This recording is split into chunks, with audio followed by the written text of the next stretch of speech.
All right, welcome back. We're still continuing that conversation. Allow me to share with you a few graphics. They're coming up right now on your screens in regards to our conversation on TB, even as we mark TB Day. Those are the trends of TB cases findings between the years of 2015 and 2017. You will note that in 2014, of course, it was the highest, and it dropped between the year of 2015-2016. Only to take another peak is where we are in 2017-2018. If we could have our next one. Those are the case findings per sub-county. Of course, here in Nairobi, we are focusing on Nairobi. Langata being the highest, followed by Embakasi, and you can still see Starehe and Westlands following, and numbers of that. And Kasarani is quite popular. So what you're currently seeing is now in terms of sub-counties in Nairobi. Where do you fall in terms of that? Of course, Langata, as I said, is the one that is currently leading with about 15,000 there, and Westlands, or rather with Mathare being the lowest. Dr. are you shocked that Mathare is actually the lowest? It's also quite shocking, given that it's a peri-urban area with a lot of, it's basically a number slum.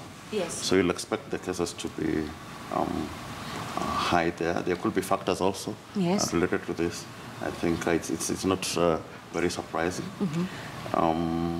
We know Langata also has Kibera and other urban slums around there. That's why the numbers could be.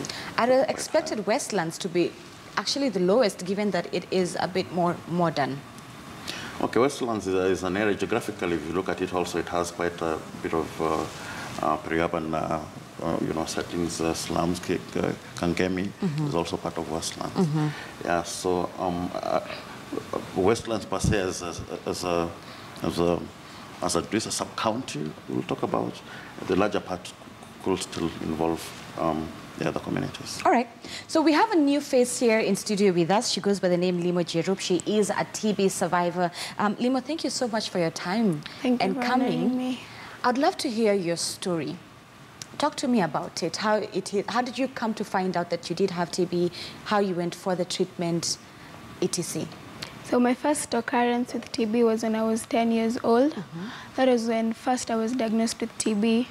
And being given drugs for a whole whooping 6 months wasn't easy for me. So what happened for the first 3 months, under my parents' care, I was taking my drugs well. Then later on, there's this losing weight and you don't have body energy, you're just weak, you don't do anything. I couldn't manage taking the drugs, so I used to default. I pretend I'm taking the drugs and I throw them away. So then, after 6 months, it reoccurred again. And now I had to do the 2 months of injections. This is just when you were 10 years old? When I was 10 years old. All right. So it took like a whole year of TB medication, 6 months of drugs, and 2 months of injections. So for the 2 months of injections, it was bad, it was hell, let me say, because there's no going to school. And if you go to school, you're being treated differently. By the students? By the students.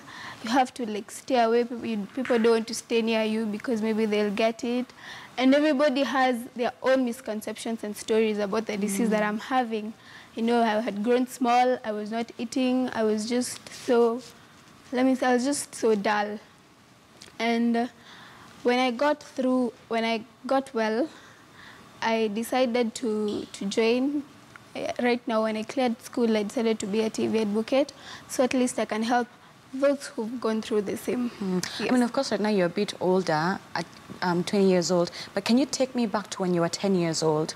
When you went back to school after those 2 months, how was life in school? Things were not normal. I did have friends, and it took a very big period of time for me to fit in back in school. Teachers were treating me differently. I never used to go and play with other people because everyone thought I would maybe faint or I would die. I was too weak for everything. Right. When the teacher was giving out homework, they're telling me, it's not a must you do, you just go home and rest, And everybody thought I was going to die, like I was too weak to handle everything. So there was this kind of stigma where nobody wants to associate with you. nobody wants to give you work because they think they're too weak to handle. So it was quite a challenge. When did you become so confident to then talk about it? Because you were 10 years old. I'm sure it took I'm sure it took a bit of more time for you to then be confident to share your story and then go tell other young people that these are the misconceptions of TB that are not true. When did you start becoming so confident? I think class 8, when I lost also a friend through TB. So after that, and before that, when I was 10 years old, I really didn't understand things about TB. I was young and nobody was telling me the actual details.